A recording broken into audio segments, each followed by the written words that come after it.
Oh boy.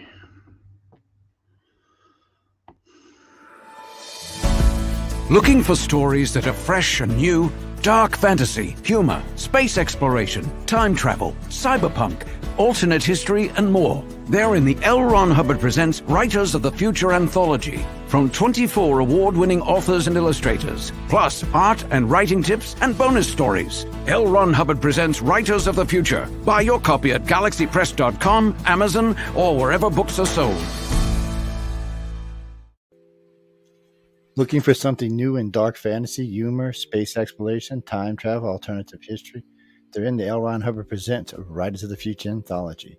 Get the 10-volume box set with 159 stories and full-color illustrations plus 34 articles with writings and art tips. Get the UPRN discount, $125 for the entire box set. That's a $60 savings for that beautiful box set. L. Ron Hubbard Presents Writers of the Future. Go to uprntalkradio.com, click on the link, and place your order.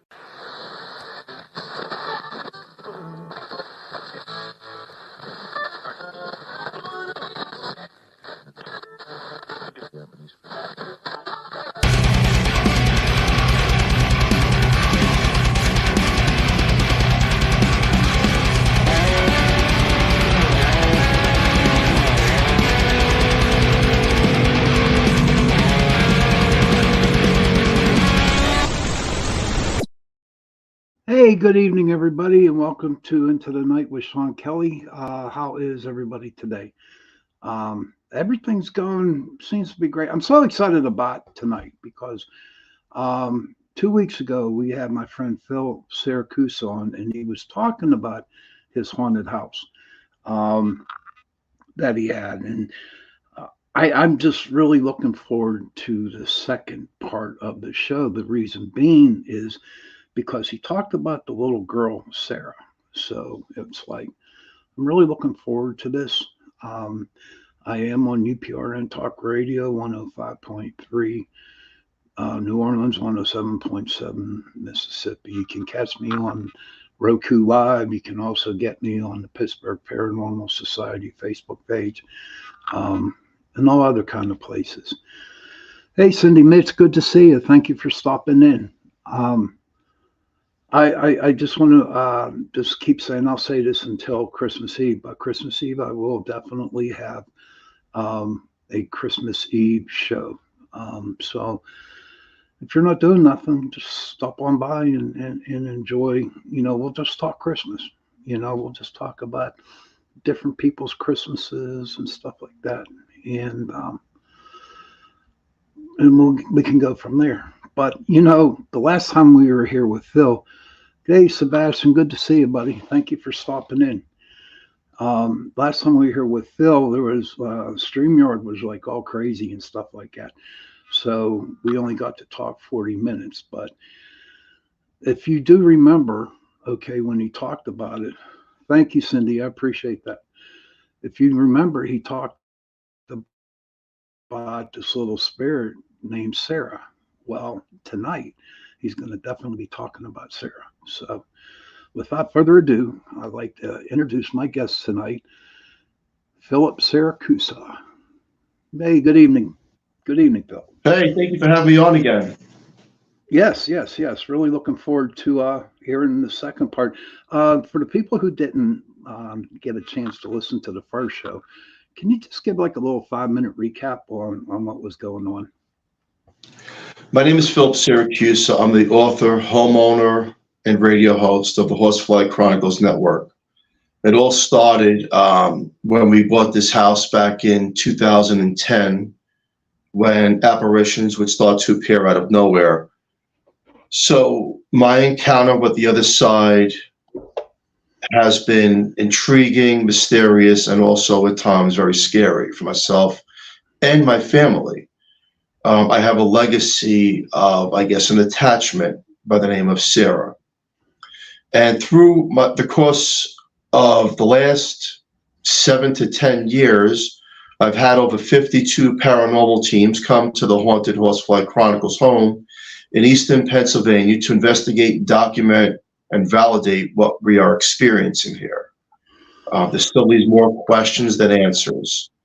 So I do these interviews and these podcasts to tell people and show that we're not alone and that ghosts are real and do exist. And I try to debunk every facet of a ghost. But unfortunately, it is what it is. But the good news is that we go on after this journey in the physical shell. And I teach people that you may be encountering something that could be friendly. Not all hauntings are scary. Some can have a mixture. It's like an open doorway to another side. Mm-hmm. So that's a recap really quick. And one of the main focal points of this haunting that is documented throughout books and different series is a girl named Sarah, who plays the innocence of a young girl who showed herself way back in the 90s through an apparition with the white dress, black hair, dark eyes, high cheekbones, and no older than 9 to 11, 13, around that age. But back in the 1800s, she looked like she was dressed. So as we continue the show tonight, I'm going to actually explain where we believe she came from and who we think she is. Cool. Awesome. That's great. Before we go on into talking about Sarah, I want to say hi to Casey. Hey, Virginia. It is so good to see you here. And everybody else or anybody else that's in the room or listening to the chat. Thank you for coming on. So you were talking about the little girl, Sarah, the way she was dressed and stuff like that. Tell us more about her, please. So the backstory and history of this young girl is back in the 70s, my father bought a large amount of land upstate New York. Now, back in the 70s, when you bought land, I'm not sure how it is today, but there was a cemetery on the land, a lake, beautiful property, over 300 acres. The cemetery was dated way back to the 1800s. So we loved it up there. It was a beautiful, he had a vacation home built, and it was beautiful getaway up in New Paltz, New York. Mm-hmm. In 1977, we had a family gathering of cousins and relatives and friends, and I was 10 years old at the time. So my older brother took us all for a walk around the lake to the cemetery.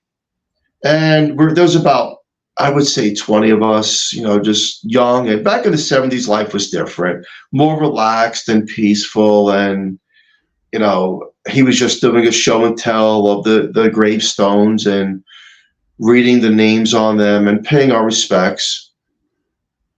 But then he started to joke around. And what we didn't know was that he had a shovel on him that he hid behind a tree in the cemetery. So picture a beautiful summer day, and he starts digging this one person up that had a huge headstone. So he had to be somebody known, dated way back into the day, like, early 1800s. And as he's digging, just joking around, and we're all getting scared, right? The beautiful sky went from gray to lightning to thunder. Well, oh, wow. I can tell you that, we all started running. I'm only 10 years old, and we're all running back to the cabin.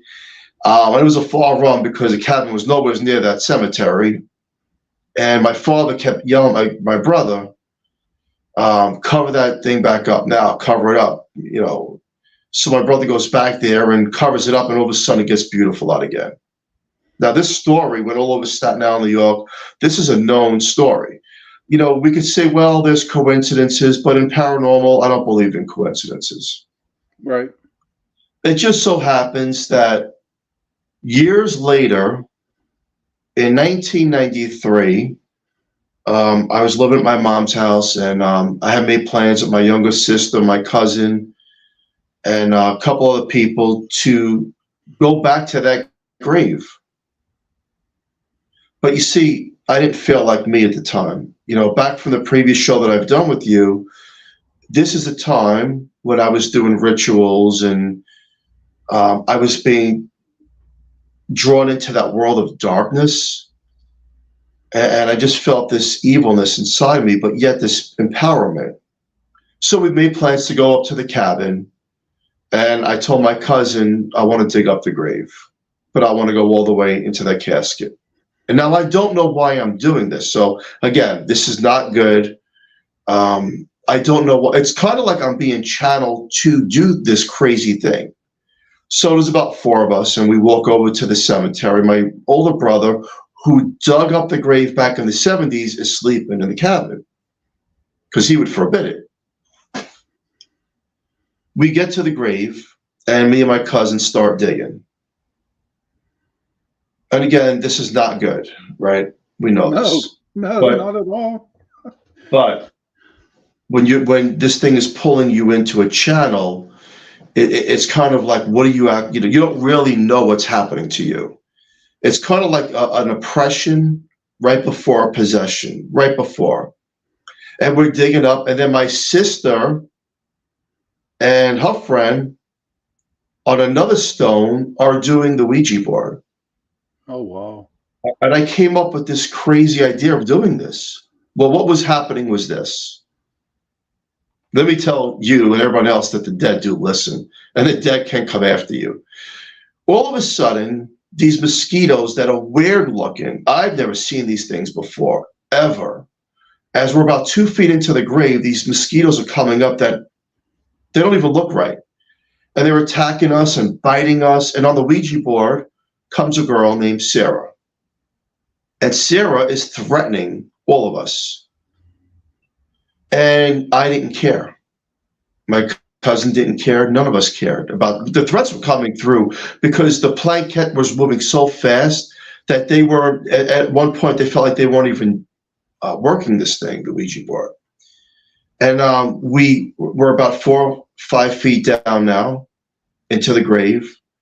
And we hit the top of a wooden casket, an old wood. It was wood back then, you know.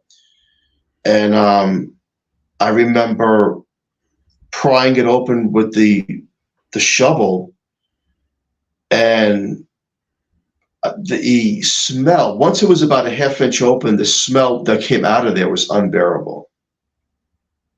It was unbearable. And I was mad, and I was in this rage of a person, and my cousin was in this rage, and we're opening it up. And I don't know why now. Again, why am I doing this, you know? And now I'm prying it open. We were both in the ground, and we're prying it open, and we pop it open, and the top snaps because it's old wood, you know? You got to figure, back from the 1800s, this thing was sealed. So you can just imagine the aroma and whatever's in it. And what we seen at first was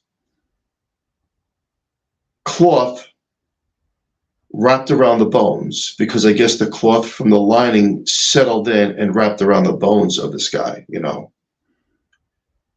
And I had it out for this particular guy, and I don't know why. And she's being threatened on the Ouija board, and we're in there now, and I'm saying to myself, now what's the next step here? And this, you know, now that we have the casket open,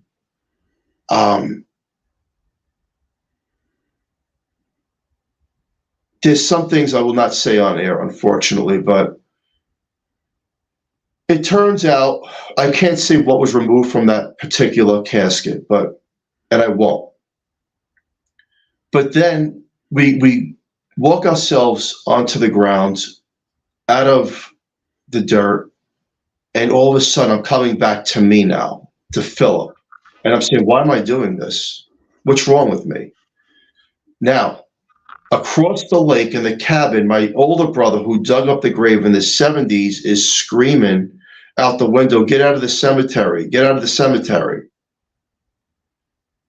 So I says to my sister, I don't know why I'm about to do this, but give me that board. And I take the Ouija board and I bury it in the casket, and we cover it back up with the sky.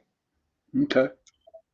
Now we're all going back to around the lake, and we're being circled by a horsefly, counterclockwise. This thing is diving at all of us. It's a huge horsefly, circling us. And back then, you know, we're thinking it's a coincidence and all that.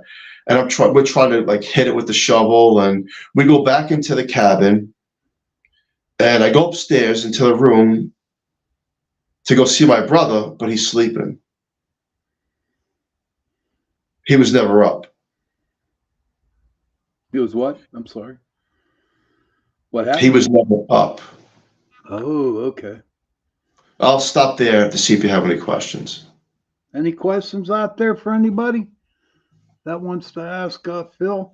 No, I'm finding it interesting. I mean, you know, I don't know if I say you're crazy for digging up a grave or kudos for doing it. You know what I mean?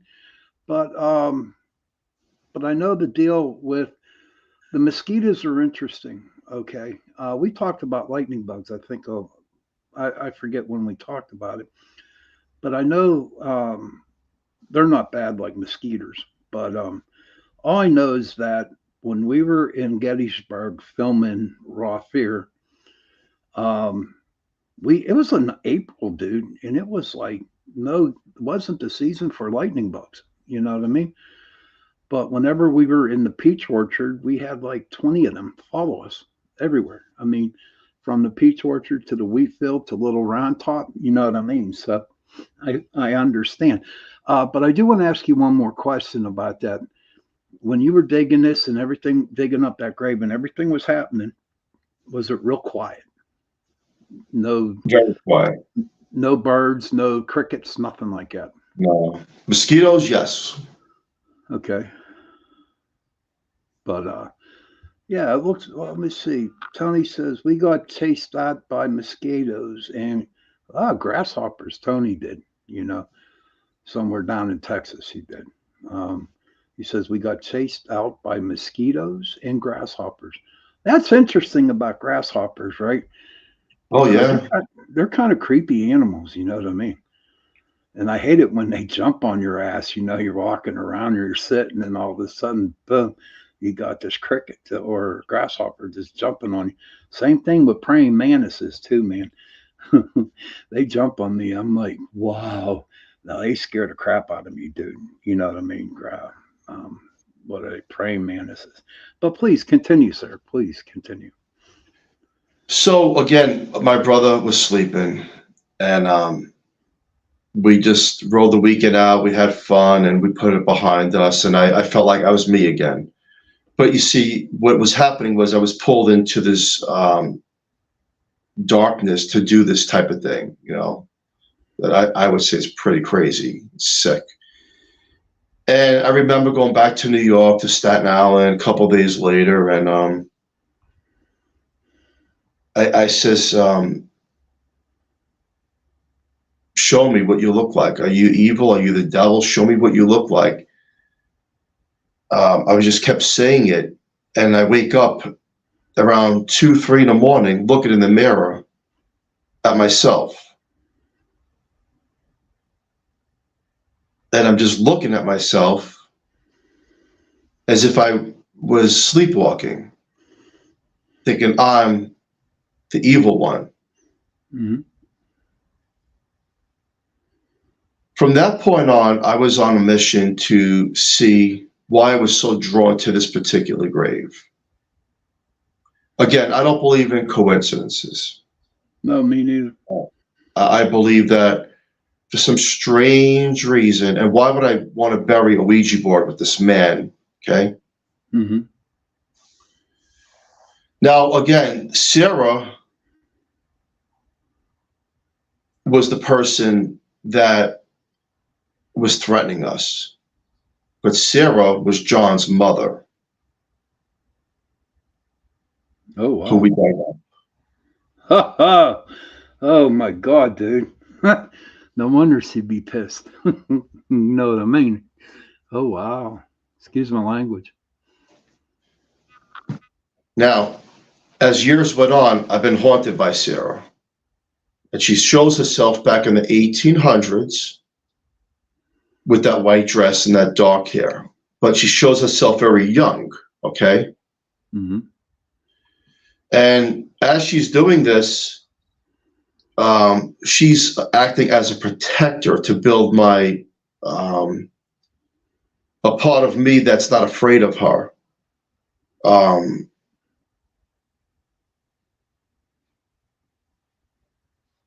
My trust. Remember, I said that in the last show, I was in a nightclub. I was pushed in the back. I spilled the drink on this girl. But when I was pushed in the back, Sarah, the young girl's voice says, "That's her, and that's my wife today." Wow. So this is Sarah we're talking about. Mm-hmm. Okay. Is Julia on the same level as you? What do you mean level? I mean, like communicating with the spirits. I mean, She tries to block it out. Okay, but at the time that you spilt the drink on her, did you kind of know? Oh, I didn't know the girl. I just met her. You just met her? Huh. That's interesting. But you see, Sarah knew everything already. Sarah was already planning everything. Uh-huh. Okay. Okay. Well, that's one good thing Sarah did for you. Got a beautiful wife. Well, yes. What these entities will do is build trust with you before they come after you. Okay. Now, through documentation and research, I had people investigate this guy that we dug up. And here's the ironic part of this whole experience. And this is also in that book I was talking about, The Family Cabin on Barnes & Noble's. In the obituaries, here's the way it lays out. In the obituaries, the man's name we dug up was John Rose. His mother, Sarah Rose. His father was also a John. His siblings, Philip Rose. Oh, wow. Julia Rose. Oh, my God. Wow. Oh, wow. Real quick before I'm going to let that sink into everybody out there who's listening to this tonight. That's wow. I do want to make a short commercial. I want to thank Carnation for sponsoring Into the Night. I truly appreciate it. And thank you, Carnation. Go ahead, Phil. That's crazy. Wow. Wow. Huh. I don't know what to say, dude. I don't know what to say. I didn't know at first either when I'm looking at this obituary back to the 1800s, and my wife's name, you know, the way it's spelled, Julia.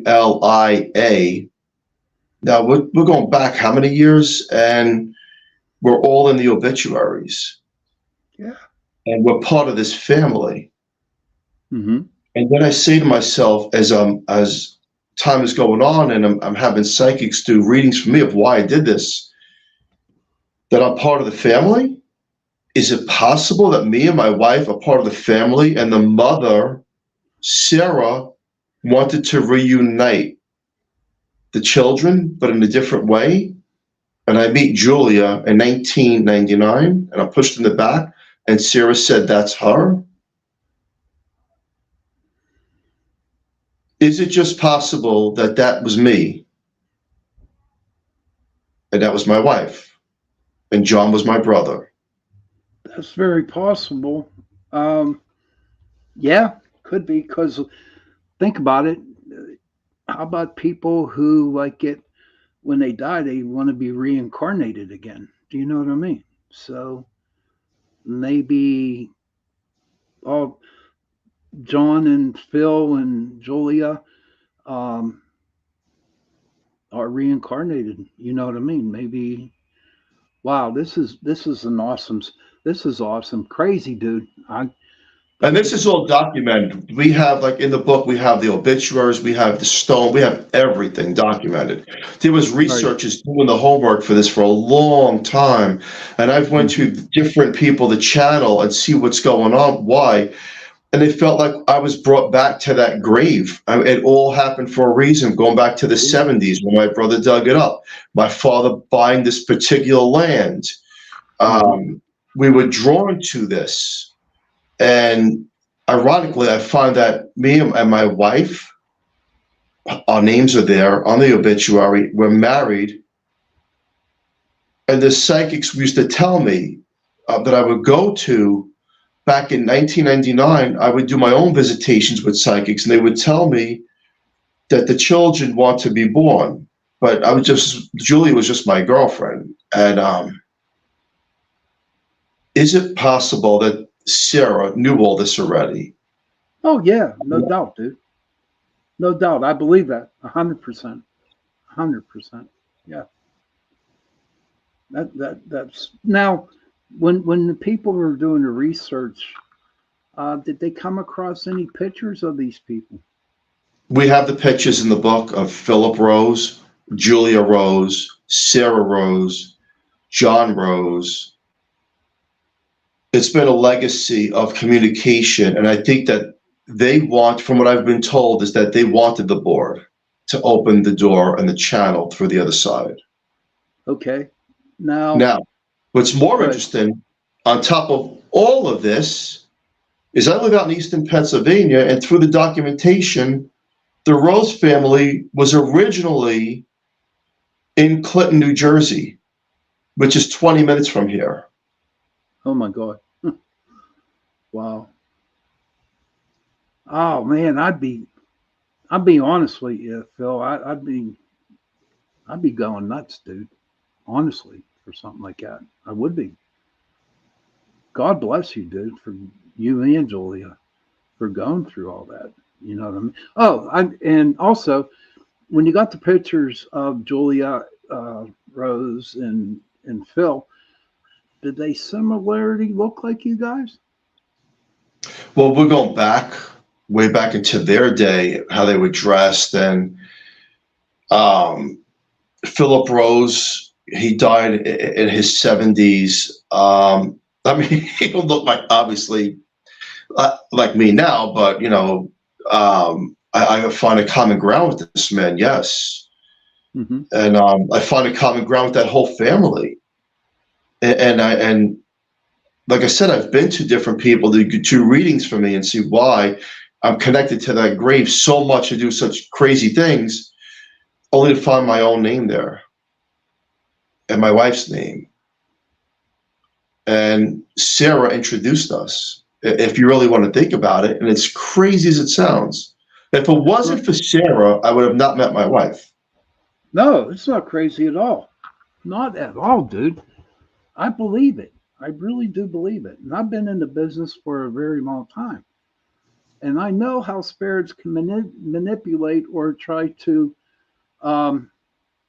push you to go to a certain direction. You know what I mean? Like, okay, I'm here, Sean, and over there's a person that you want to talk to. And over there, it's just like I go talk to the women, and it's like we knew each other. You know what I mean, dude? It was like I knew her, and I never met her before.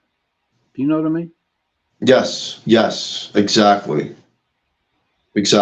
Sarah, you know, what's interesting is that she acts as a protector because she would tell me things before they would happen, but yet she would be a threatener to people to come and investigate the home that we live in. And, you know, like I said, we've had so many paranormal teams here, and we even had NESPR here who, you know, said, well, Sarah's the devil. Sarah's not Sarah. Right. Or is something taking her over in the basement of this home? And it's kind of like the movie The Conjuring, mm-hmm. where it wasn't up until Ed and Lorraine Warren in the movie were on the train only to realize that the recording was the man needed help, but the demon was masking that. And they had to turn around and realize that this was a setup and the demon was really covering that man's voice. And I kind of look at Sarah And when they identify Sarah as an evil entity, is she the protector, but she's being masked by another presence in the home? And you never got an answer on that? There really is no answer. It goes up to, after having 52 teams here, it goes up to what you believe after all. I mean, it's what you believe. Now with Sarah, right? I can see how, if she is Sarah, I'm just saying, I believe it is Sarah, but I can understand that she was a very protective woman, and the reason why you had all those teams in there investigating, I guess she did not want them to pry into her family's life. Do you know what I mean?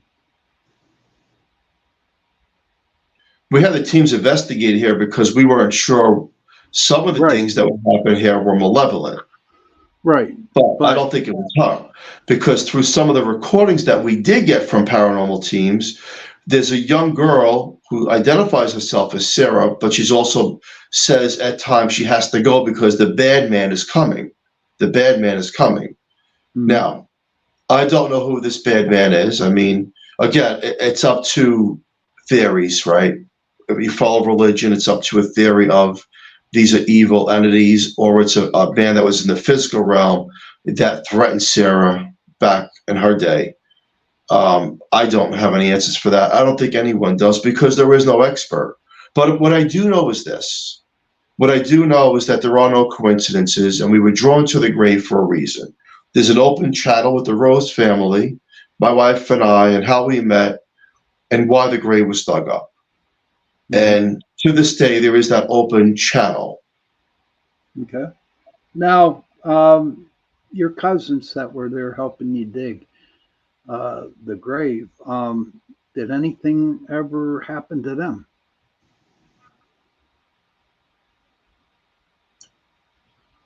If you can't say anything, that's okay, dude. Well, no, I'm trying to think how I would put that. Yeah, the one that was in the grave with me took his life. Oh, okay. My condolences. Um, I don't have all these answers, Mm-hmm. of, again, there's no coincidences, but I don't know why, that could be a number of reasons, or it could be the threats from the grave. I honestly don't know Okay. why, but mysterious things have happened, yes. Okay. Wow, this is a crazy story, dude. And you don't know how much I appreciate you sharing this with my people out here listening to the show and the people in the chat rooms. So to your house now. Do you think, what in your heart, in your heart, who do you think are the evil entities?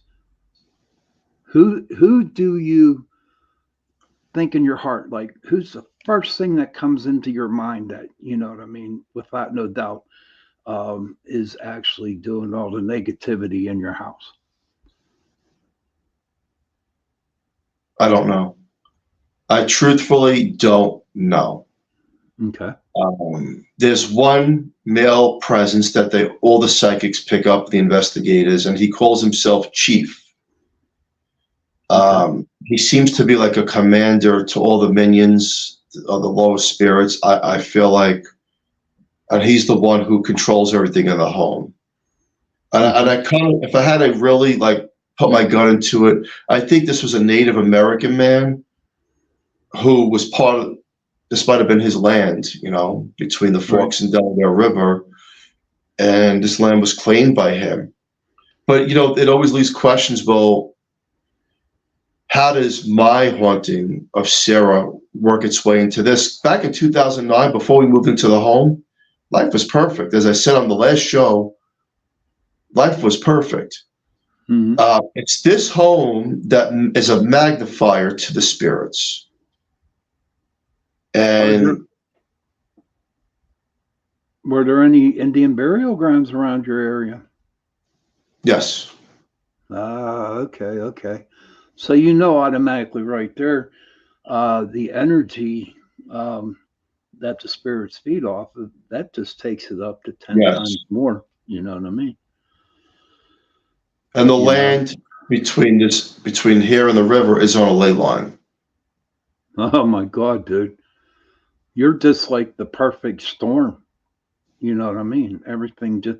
Please tell me you don't have power lines that are running across your house, is there? No, over here it's underground. Oh, okay. Okay. There's a question for that, Phil. You know how you say when houses are like, have them power lines over the house? Do you think if they're underground, do you think that could have some effect on some of the energies that surround that the spirits can feed off of? Most definitely. Okay. Okay. Wow. Most definitely. I believe that in this home, there's different things. And again, you rack your brain and say, I don't know. You shrug after a while and say, I don't know what I'm dealing with. Right. But a lot of it, look, if you came here, right, and you came in my basement and you came just to investigate, but nothing more, no provoking, and maybe you see a couple shadows and hear a couple whispers. Hmm. And here's what's interesting about this whole thing. You come here provoking. No such thing. Come on, spirits, come out. Right. And you have your cameras and your recorders facing the back wall of this basement. Hmm. You're going to see these misty, snaky things going up and down. It's weird. It's really weird. You think it's the bulb starting to flicker? It's like these weird, snaky things that like they shift in their shapes. Then Right. the battery's going to go dead in your equipment, and then you're going to feel about 5 minutes later, you're going to feel tired and drained, and then your equilibrium bounce goes off. And these are all the things that start to happen. It's Hmm. kind of like a trigger device for the unknown. I speak about this because we talk about the shadow people and these shadow figures. Are they malevolent? Are they good? Are they just spirits? I know that they're very intelligent. I know that they're based upon what we do in reaction to them. And Hmm. I also know that we can provoke them and then they can come back and do things. And I've seen this happen. Again, there's no expert. I don't have all these answers. There's a lot of things I just don't understand. Right. And a lot of people are having so many teams here now from around the world. A lot of these people just leave here clueless and like, we don't understand it. And if they provoke, they're attacked. If they don't provoke, then nothing happens. That that. Well, you know what? It personally, I think it's the team that goes in there, how they, like you just said, how they react. Um, I've been on many investigations to where we didn't get crap all night long. You know what I mean? But there were some investigations that we did. But Cason, hey Cason, good to see you. Cason wants Cason or Cason. He would like to know: were there any Indian battles in your area? Yes, the Iroquois Indians lost the battle here between Forks and Delaware River in this section of eastern Pennsylvania. So there was a lot of bloodshed, yes. Well, from what I understand, weren't the Iroquois kind of like a peaceful Indian? Yeah, they lost the treaty. Okay, and then they Now, when got you go mad. to town hall over here, you see the chief. There's a picture of the chief. There's a picture of some of the young ones. This was, Sullivan Trail. Sullivan's is the name after the chief. A Okay. lot of the streets around here are named after those Indians. Hmm. Oh, okay. I just want to give a shout out to Kelly. Thank you for coming in, Kelly. Good to see you. Um, no break. Oh, I got a message from somebody that's listening, and they're saying, "Are you going to go take a break?" I said, "No, not tonight." this is this is great. To be honest with you, Phil, I am like totally lost for words when I'm hearing this story. It is so fascinating, but I feel like it's not scary. Do you know what I mean? It's not, what you would see on a movie or something like that. Yeah, yeah. This is not a poltergeist. Hmm. It's not one of those movies where things are going to fly and the pitches and the walls bleed. That doesn't happen. No. But No. but if you were to stay in the basement alone at night and you thought nothing would happen. If you think and talk or try to even think about using a Ouija board down this basement or things to that nature, all hell breaks loose. Hmm. And I've seen people, like, I said in the last show, I've seen people leave here and get into car accidents. I've seen really bad things happen, and there are no coincidences in that. You have to be careful and delicate with the words that you use. This is one of those homes where I feel like it has an ego. The main spirit here has an ego, and it's like, well, if you don't believe me, let me show you what I could do to you. Okay, I can understand that. Yes, absolutely. Have you made peace with the spirit? Did you sit We down and tried. We tried. make a deal with them? Yeah, we tried making an offering. It's not so much that myself and my family are attacked anymore in a way of um, oppression.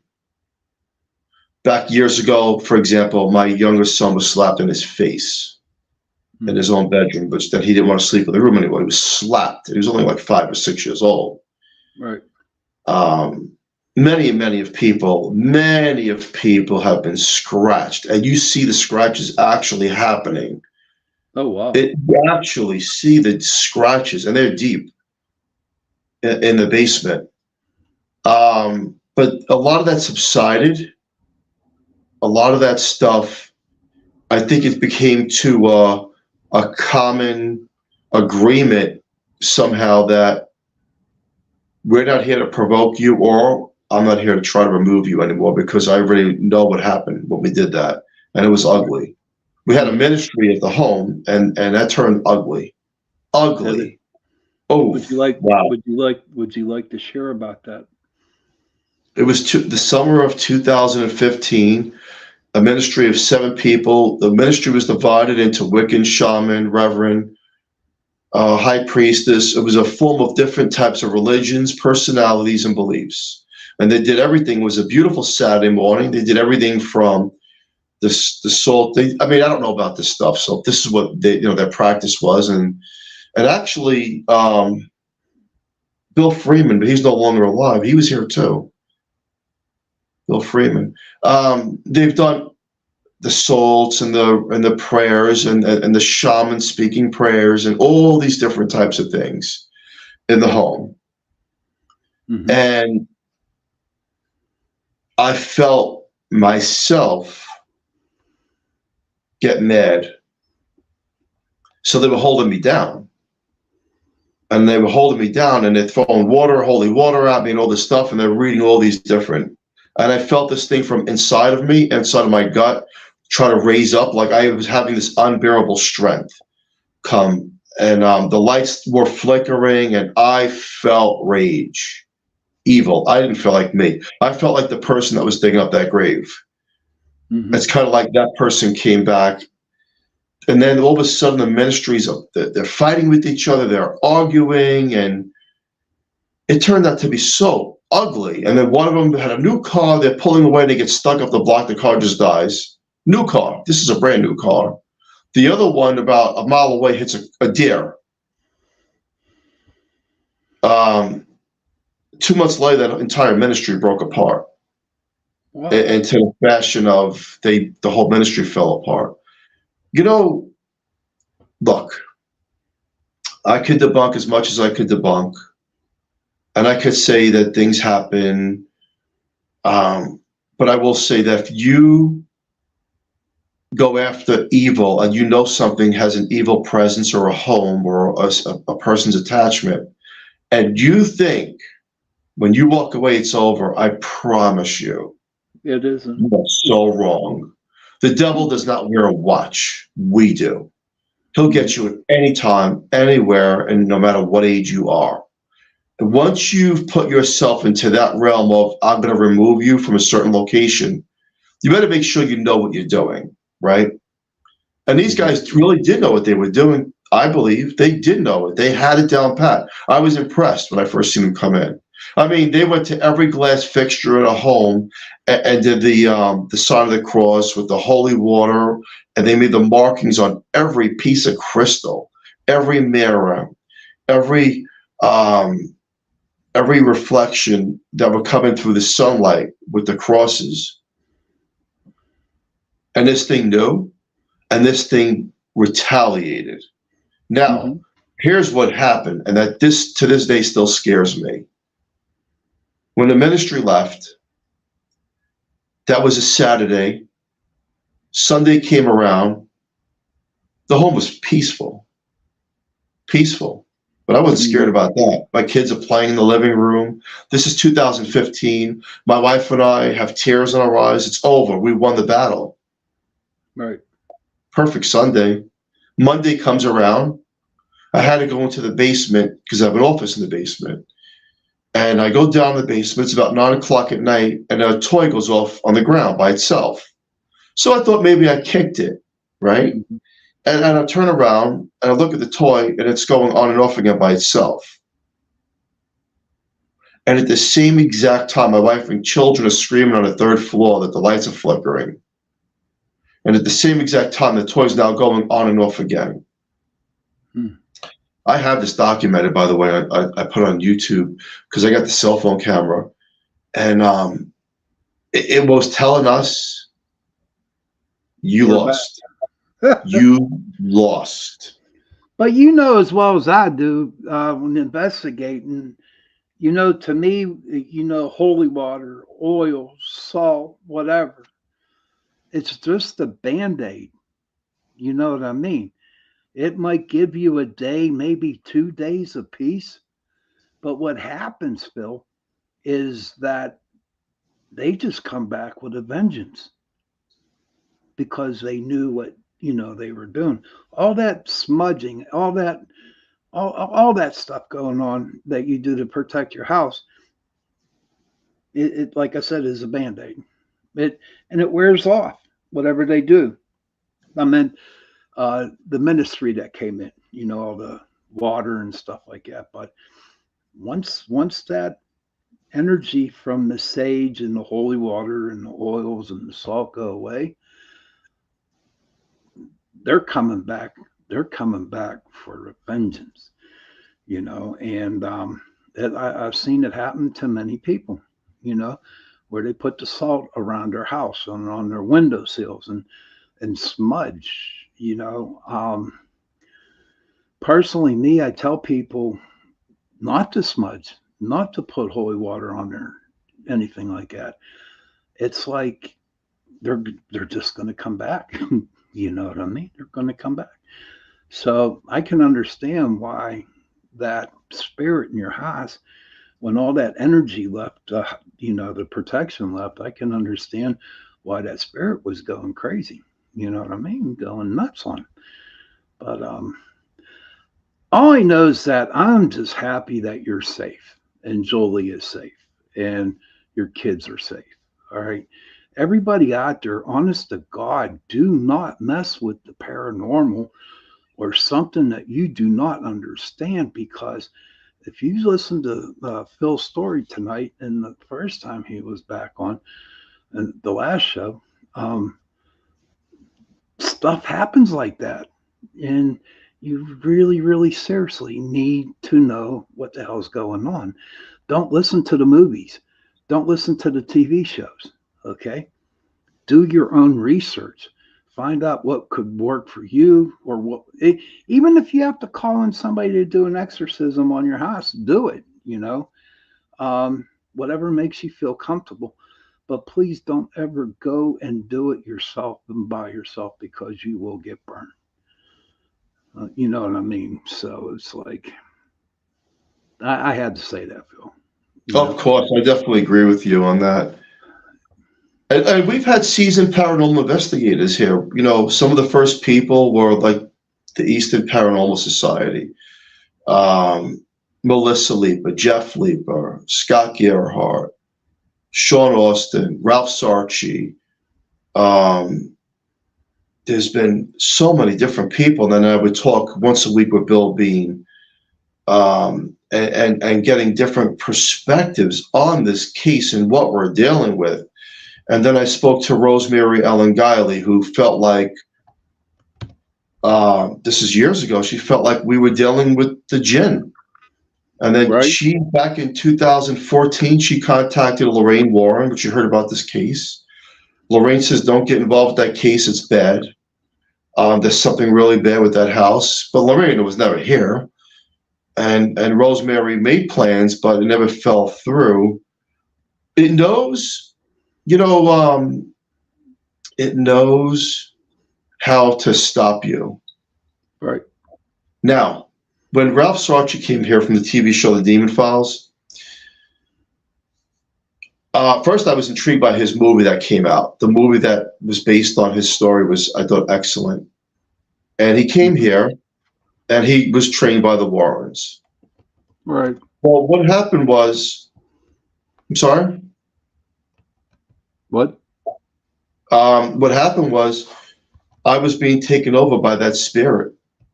And the spirit, I was going into this shaking. There was like 6 of us in the basement, and he was asking me to tell what was going on here, And in my mind, this spirit's telling me there's a cross in his bag. There's a cross in his bag. Get it out of the house. Well, I didn't see him put a cross in his bag when he entered the home. Mm-hmm. But when I told him that, there was a cross in his bag. There was a very big cross in his bag. And the spirit wanted it out of here.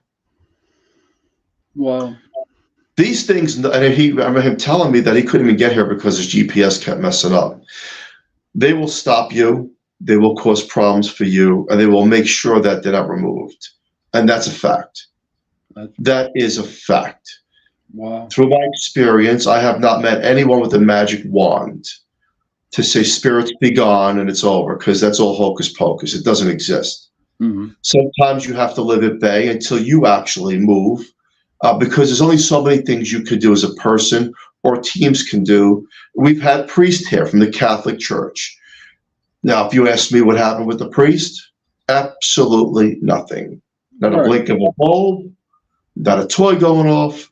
But ask me what happened 3 hours later, the shadows will come back, the bulbs would blink, and to feel the negative presence in the home, where the family would start fighting.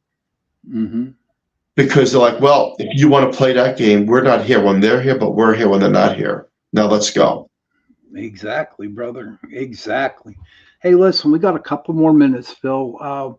Is there any last words you want to say to all the people who are listening to the show worldwide and in the chat room? If you get into paranormal and investigating, be careful.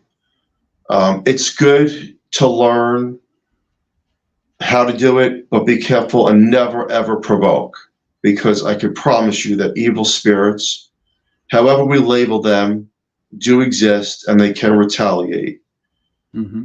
And having said that, always go for the better of things and investigating, not the darker end of things. Even though we're interested and intrigued by it, like myself, I was, you never know what door you're going to open that you can't shut. Right. Now, real quick, good night, Virginia. Cindy has a question for you. Is Bill Bean still in touch with you guys? I haven't spoke to Bill Bean in about a year or two. He did give me his advice, and what this was crazy. That one thing that did happen, he wasn't at the home, but he would speak to me on the phone and say prayers. Back in 2014, well, when he said prayers, when I was first introduced to him, all these papers in my office went up in the air, started flying around. That's crazy. That's crazy. And I told him, and he says to me, "This thing is trying to stop us." Wow, that's craziness. How can people get a hold of you, Phil? Facebook. You can find me on Facebook. You can find some of the evidence from the teams if you type in the Horsefly Chronicles on YouTube or Google. Like Brian Cano was here, who was part of Johnny Zaffis. John wasn't here, but Brian was here.